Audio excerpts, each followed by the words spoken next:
안녕하세요. Reading Just 10 215번째 시간입니다. 오늘은 히브리서 5장에서 8장까지의 말씀 함께 통독하시겠습니다. 기도하시겠습니다.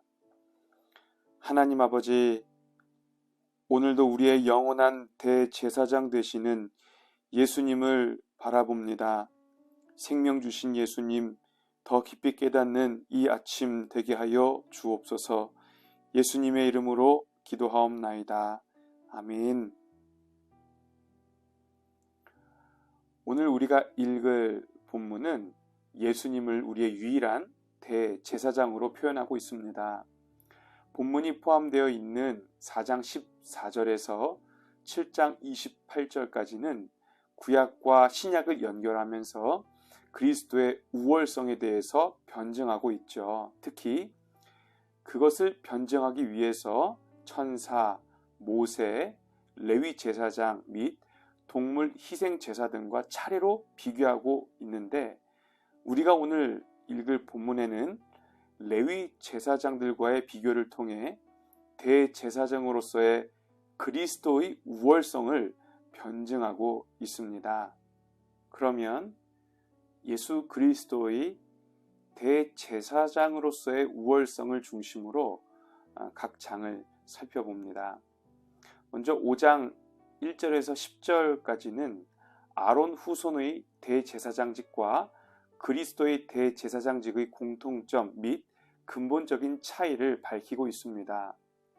양자의 공통점은 하나님의 부르심에 따라 제사장이라고 하는 중보자의 직분을 맡았다고 하는 점이죠. 그러나 둘 사이에는 본질적인 차이가 있는데, 그것은 바로 아론 후손의 대제사장들은 사람 중에서 취한 자들로서 자신들 역시 죄에 연약한 자인 반면에, 그리스도는 하나님의 아들로서 죄와 허물이 없는 온전하고 영원한 대제사장이시라는 것입니다.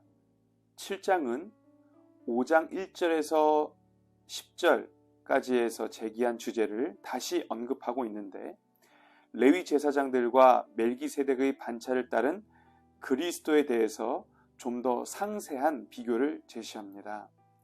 먼저 7장 1절에서 10절 말씀은 레위 제사장들과 멜기세덱을 비교하여 멜기세덱의 우월성을 입증하죠. 그리고 후에 7장 11절에서 28절까지의 말씀은 예수님께서 멜기세덱의 반차를 따른 대제사장이시기에 레위 제사장들보다 우월하다라는 것을 논증합니다. 이 우월성을 두 가지로 요약할 수 있습니다. 첫째, 레위 제사장직은 한시적이지만 그리스도의 제사장직은 영원하다는 것이죠. 율법은 그 자체가 새 것으로 변경될 옛 언약입니다. 율법 자체가 한시적이므로 그에 기초한 제사직분 역시 한시적인 것입니다. 반면 그리스도는 하나님께서 맹세로 보증하여 영원히 변경되지 않는 새 언약의 제사장이 되신 것입니다. 시편 110편 4절에 영원히 멜기세덱의 반차를 쫓는 제사장이라는 표현은 바로 그리스도의 대제사장직의 영원성을 말씀하고 있는 것이죠. 둘째, 레위 제사장들은 불완전하지만 그리스도는 완전한 제사장이십니다. 레위 제사장들은 본질적으로 죄성을 가지고 있습니다. 때문에 자신을 위한 속죄제를 드려야 했습니다. 반면 그리스도는 죄와 상관없으신 거룩한 분이십니다. 따라서 자기를 위한 속죄제를 드릴 필요가 없으셨죠. 그럼에도 불구하고 그리스도께서 고난을 받으시고 자기를 단번에 제물로 드리신 것은 죄인들을 위한 온전한 대제사장이 되셔서 그들을 구원에 이르도록 하시기 위함이었던 것입니다. 8장은 신분적으로 레위 제사장들보다 뛰어나신 대제사장이신 예수 그리스도의 속죄 사역을 레위 제사장들의 속죄 사역과 비교하면서 그리스도의 우월성을 나타내고 있습니다. 8장은 옛 언약과 새 언약을 비교하죠. 모세를 통해 세워진 율법과 성소는 새 언약과 하늘의 참 성소의 모형과 그림자에 불과했습니다. 즉 그곳에서의 모든 제사와 예법은 그리스도를 예표하는 것에 불과했던 것입니다. 반면 그리스도는 새 언약의 중보자이시며 그분의 직분은 다름이 아닌 옛 언약이 나타내고 있던 제사 직분의 원형이자 실체이십니다. 8장 13절은 그 의미를 더욱 분명히 전달하고 있습니다. 처음 것으로 표현되는 율법은 낡아진 것, 쇠하는 것, 없어져 가는 것으로 표현됩니다. 이것은 옛 언약이 새 언약으로 대체되었기 때문에 더 이상 쓸모나 가치가 없음, 소멸되어 감, 폐기됨을 말씀하고 있는 것입니다. 새로운 법이 제정되고 나면 옛 법은 폐기되기 마련입니다. 이를 통해 우리는 더 이상 법 아래 있지 않고 예수 그리스도의 십자가 은혜 아래 있음을 성경은 말씀하고 있습니다. 오늘 이러한 흐름을 염두에 두시고 본문을 통독하시겠습니다. 5장 대제사장마다 사람 가운데서 택한 자이므로 하나님께 속한 일에 사람을 위하여 예물과 속죄하는 제사를 드리게 하나니 그가 무식하고 미혹된 자를 능히 용납할 수 있는 것은 자기도 연약에 휩싸여 있음이라. 그러므로 백성을 위하여 속죄제를 드림과 같이 또한 자신을 위하여도 드리는 것이 마땅하니라. 이 존귀는 아무도 스스로 취하지 못하고 오직 아론과 같이 하나님의 부르심을 받은 자라야 할 것이니라. 또한 이와 같이 그리스도께서 대제사장 되심도 스스로 영광을 취하심이 아니요 오직 말씀하신 이가 그에게 이르시되 너는 내 아들이니 내가 오늘 너를 낳았다 하셨고 또한 이와 같이 다른 데서 말씀하시되 내가 영원히 멜기세덱의 반차를 따르는 제사장이라 하셨으니 그는 육체에 계실 때에 자기를 죽음에서 능히 구원하실 이에게 심한 통곡과 눈물로 간구와 소원을 올렸고 그의 경건하심으로 말미암아 들으심을 얻었느니라. 그가 아들이시면서도 받으신 고난으로 순종함을 배워서 온전하게 되셨은즉 자기에게 순종하는 모든 자에게 영원한 구원의 근원이 되시고 하나님께 멜기세덱의 반차를 따른 대제사장이라 칭하심을 받으셨느니라. 멜기세덱에 관하여는 우리가 할 말이 많으나 너희가 듣는 것이 두나무로 설명하기 어려우니라. 때가 오래되었으므로 너희가 마땅히 선생이 되었을 터인데 너희가 다시 하나님의 말씀의 초보에 대하여 누구에게서 가르침을 받아야 할 처지이니 단단한 음식은 못 먹고 젖이나 먹어야 할 자가 되었도다. 이는 젖을 먹는 자마다 어린 아이니 의의 말씀을 경험하지 못한 자요 단단한 음식은 장성한 자의 것이니 그들은 지각을 사용함으로 연단을 받아 선악을 분별하는 자들이니라. 6장 그러므로 우리가 그리스도의 도의 초보를 버리고 죽은 행실을 회개함과 하나님께 대한 신앙과 세례들과 안수와 죽은 자의 부활과 영원한 심판에 관한 교훈의 터를 다시 닦지 말고 완전한 대로 나아갈지니라. 하나님께서 허락하시면 우리가 이것을 하리라. 한번 빛을 받고 하늘의 은사를 맛보고 성령에 참여한 바 되고 하나님의 선한 말씀과 내세의 능력을 맛보고도 타락한 자들은 다시 새롭게 하여 회개하게 할 수 없나니 이는 그들이 하나님의 아들을 다시 십자가에 못 박아 드러내놓고 욕되게 함이라.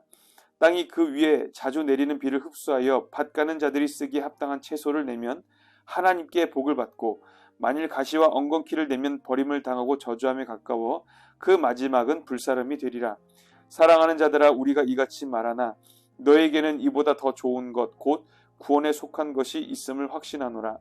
하나님은 불의하지 아니하사 너희 행위와 그의 이름을 위하여 나타낸 사랑으로 이미 성도를 섬긴 것과 이들도 섬기고 있는 것을 잊어버리지 아니하시느니라. 우리가 간절히 원하는 것은 너희 각 사람이 동일한 부지런함을 나타내어 끝까지 소망의 풍성함에 이르러 게으르지 아니하고 믿음과 오래 참음으로 말미암아 약속들을 기업으로 받는 자들을 본받는 자 되게 하려는 것이니라.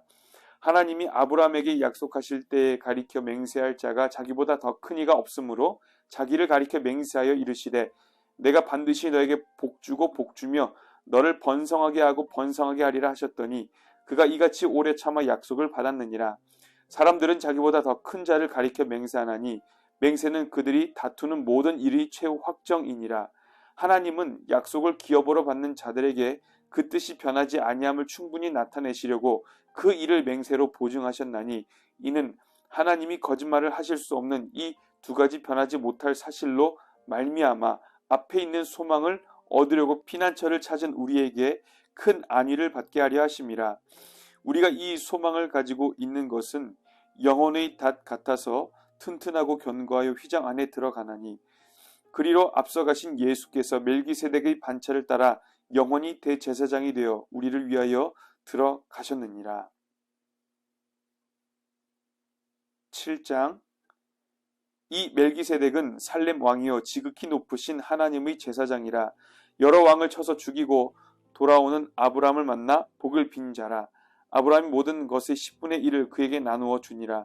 그 이름을 해석하면 먼저는 의의 왕이요 그 다음은 살렘 왕이니 곧 평강의 왕이요 아버지도 없고 어머니도 없고 족보도 없고 시작한 날도 없고 생명의 끝도 없어 하나님의 아들과 닮아서 항상 제사장으로 있느니라. 이 사람이 얼마나 높은가를 생각해 보라. 조상 아브라함도 노량물 중 10분의 1을 그에게 주었느니라. 레위의 아들들 가운데 제사장의 직분을 받은 자들은 율법을 따라 아브라함의 허리에서 난 자라도 자기 형제인 백성에게서 10분의 1을 취하라는 명령을 받았으나 레위 족보에 들지 아니한 멜기세덱은 아브라함에게서 10분의 1을 취하고 약속을 받은 그를 위하여 복을 빌었더니 논란의 여지 없이 낮은 자가 높은 자에게 축복을 받느니라. 또 여기는 죽을 자들이 10분의 1을 받으나 저기는 산다고 증거를 얻은 자가 받았느니라. 또한 10분의 1을 받는 레위도 아브라함으로 말미암아 10분의 1을 바쳤다고 할 수 있나니 이는 멜기세덱이 아브라함을 만날 때에 레위는 이미 자기 조상의 허리에 있었음이라. 레위 계통의 제사 직분으로 말미암아 온전함을 얻을 수 있었으면 백성이 그 아래에서 율법을 받았으니 어찌하여 아론의 반차를 따르지 않고 멜기세덱의 반차를 따르는 다른 한 제사장을 세울 필요가 있느냐. 제사 직분이 바꾸어졌은즉 율법도 반드시 바꾸어지리니 이것은 한 사람도 제단 일을 받들지 않는 다른 지파에 속한 자를 가리켜 말한 것이라. 우리 주께서는 유다로부터 나신 것이 분명하도다. 이 지파에는 모세가 제사장들에 관하여 말한 것이 하나도 없고 멜기세덱과 같은 별다른 한 제사장이 일어난 것을 보니 더욱 분명하도다. 그는 육신에 속한 한 계명의 법을 따르지 아니하고 오직 불멸의 생명의 능력을 따라 되었으니 증언하기를 내가 영원히 멜기세덱의 반차를 따르는 제사장이라 하였도다. 전에 있던 계명은 연약하고 무익함으로 패하고 율법은 아무것도 온전하게 못할지라. 이에 더 좋은 소망이 생기니 이것으로 우리가 하나님께 가까이 가느니라. 또 예수께서 제사장이 되신 것은 맹세 없이 된 것이 아니니 그들은 맹세 없이 제사장이 되었으되 오직 예수는 자기에게 말씀하신 이로 말미암아 맹세로 되신 것이라. 주께서 맹세하시고 뉘우치지 아니하시리니 내가 영원히 제사장이라 하셨도다. 이와 같이 예수는 더 좋은 언약의 보증이 되셨느니라. 제사장 된 그들이 수요가 많은 것은 죽음으로 말미암아 항상 잊지 못함이로되 예수는 영원히 계심으로 그 제사장 직분도 갈리지 아니하느니라. 그러므로 자기를 힘입어 하나님께 나아가는 자들을 온전히 구하실 수 있으니 이는 그가 항상 살아계셔서 그들을 위하여 간구하심이라. 이러한 대제사장은 우리에게 합당하니 거룩하고 악이 없고 더러움이 없고 죄인에게서 떠나 계시고 하늘보다 높이 되신이라. 그는 저 대제사장들이 먼저 자기 죄를 위하고 다음에 백성의 죄를 위하여 날마다 제사 드리는 것과 같이 할 필요가 없으니 이는 그가 단번에 자기를 들여 이루셨음이라. 율법은 약점을 가진 사람들을 제사장으로 세웠거니와 율법 후에 하신 맹세의 말씀은 영원히 온전하게 되신 아들을 세우셨느니라. 8장. 지금 우리가 하는 말의 요점은 이러한 대제사장이 우리에게 있다는 것이라. 그는 하늘에서 지극히 크신 이의 보좌 우편에 앉으셨으니 성소와 참 장막에서 섬기는 이시라. 이 장막은 주께서 세우신 것이요 사람이 세운 것이 아니니라. 대제사장마다 예물과 제사 드림을 위하여 세운 자니 그러므로 그도 무언가 드릴 것이 있어야 할지니라. 예수께서 만일 땅에 계셨더라면 제사장이 되지 아니하셨을 것이니 이는 율법을 따라 예물을 드리는 제사장이 있음이라. 그들이 섬기는 것은 하늘에 있는 것의 모형과 그림자라. 모세가 장막을 지으려 할 때에 지시하심을 얻음과 같으니 이르시되 삼가 모든 것을 산에서 내게 보이던 본을 따라 지으라 하셨느니라. 그러나 이제 그는 더 아름다운 직분을 얻으셨으니 그는 더 좋은 약속으로 세우신 더 좋은 언약의 중보자시라. 저 첫 언약이 무흠하였더라면 둘째 것을 요구할 일이 없었으려니와 그들이 잘못을 지적하여 말씀하시되 주께서 이르시되 볼지어다 날이 이르리니 내가 이스라엘 집과 유다 집과 더불어 새 언약을 맺으리라. 또 주께서 이르시기를 이 언약은 내가 그들의 열조의 손을 잡고 애굽 땅에서 인도하여 내던 날에 그들과 맺은 언약과 같이 아니하도다. 그들은 내 언약 안에 머물러 있지 아니하므로 내가 그들을 돌보지 아니하였느니라. 또 주께서 이르시되 그날 후에 내가 이스라엘 집과 맺을 언약은 이것이니 내 법을 그들이 생각에 두고 그들의 마음에 이것을 기록하리라. 나는 그들에게 하나님이 되고 그들은 내게 백성이 되리라. 또 각각 자기 나라 사람과 각각 자기 형제를 가르쳐 이르기를 주를 알라 하지 아니할 것은 그들이 작은 자로부터 큰 자까지 다 나를 알미라. 내가 그들의 불의를 궁일이 여기고 그들의 죄를 다시 기억하지 아니하리라 하셨느니라. 새 언약이라 말씀하셨음에 첫 것은 낡아지게 하신 것이니 낡아지고 쇠하는 것은 없어져 가는 것이니라. 아멘. 율법은 새 언약을 이루신 그리스도께로 인도하는 초등교사의 역할을 합니다. 율법이 해결할 수 없는 죄의 문제를 예수님 십자가의 대속적 죽음과 그 은혜로 우리는 해결받을 수 있습니다. 따라서 우리는 더 이상 법 아래 있지 아니하고 생명의 성령의 법, 은혜의 법 아래에 통치를 받는 것입니다. 오늘도 은혜로 도우시는 성령에 힘입어 죄와 싸워 승리할 수 있는 저와 우리 모든 성도님들 되시기를 예수님의 이름으로 축원합니다. 기도하시겠습니다. 하나님 아버지, 오늘도 연약한 육신으로 살아가는 우리 모든 성도를 불쌍히 여겨주시기를 원합니다. 바울의 고백과 같이 말할 수 없는 탄식으로 이 죄의 법이 우리를 사로잡아 오는 것을 많이 경험하고 있는데 성령께서 오늘도 우리의 마음과 생각과 모든 삶의 행보를 주장하여 주시어서 예수 그리스도의 은혜의 법 아래 통치받는 한날 되게 하여 주시고 하나님의 뜻을 온전히 이루는 우리 모든 성도들의 삶이 되게 하여 주옵소서. 선으로 악을 이기는 우리 모든 성도들의 한날 되기를 소망하오며 예수님 이름으로 기도하옵나이다. 아멘.